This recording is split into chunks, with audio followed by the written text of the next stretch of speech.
Paul, serviteur de Dieu, apôtre de Jésus-Christ pour la foi des élus de Dieu et la connaissance de la vérité qui est selon la pitié, lesquelles reposent sur l'espérance de la vie éternelle, promise dès les plus anciens temps par le Dieu qui ne ment point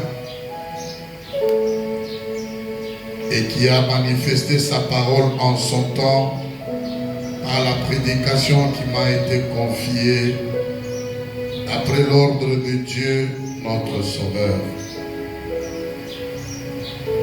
À titre, mon enfant légitime, à notre commune foi, que la grâce et la paix te soient données de la part de Dieu le Père et Jésus-Christ notre Sauveur. Vous pouvez vous asseoir alors que nous prenons Jean 5, 37. La Sainte Bible dit: et le Père qui m'a envoyé a rendu lui-même témoignage de moi. Vous qui n'avez jamais entendu sa voix, vous n'avez point vu sa face. Et sa parole ne demeure point en vous, parce que vous ne croyez pas à celui qui l'a envoyé.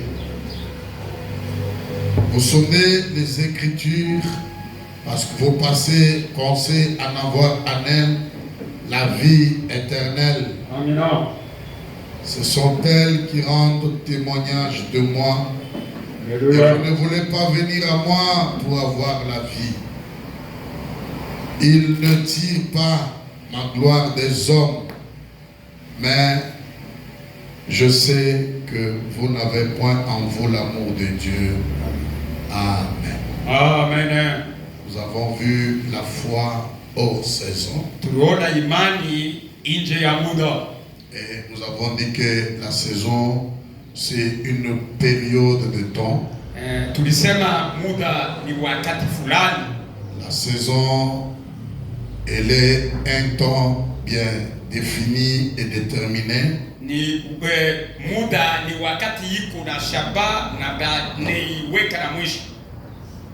Et c'est un temps bien précis. Et nous vous avons dit que il y a 5 conditions qui fait que un homme doit servir Dieu dans sa saison. 5 conditions qui fait que l'homme doit travailler dans sa condition, dans son temps.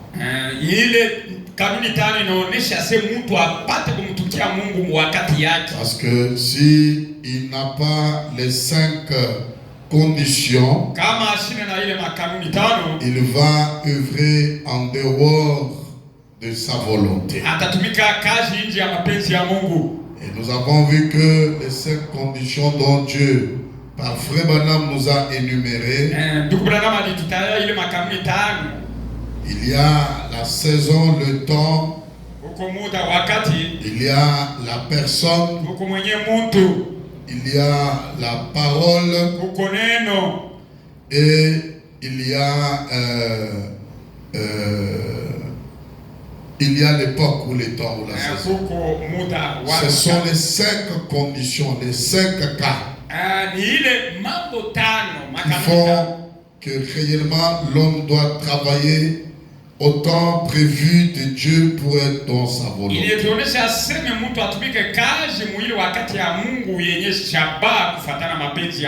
Vous allez voir que Frère Branham nous dit,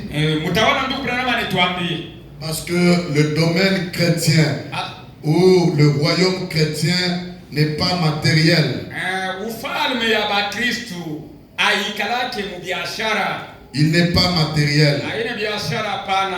Et c'est là qu'il nous dit qu'il y a un monde Le monde de l'invisible. Et c'est ça que là où nous trouvons Dieu. Nous ne trouvons pas Dieu en se servant de ses cinq sens. Dieu, nous ne le voyons pas, nous ne le touchons pas, mais nous pouvons le toucher par la foi. Et la foi, c'est le monde de l'invisible. C'est là que Frère Branham dit, Christ est le mystère de Dieu révélé. De 1963 au point 58, il dit, et je dis en plus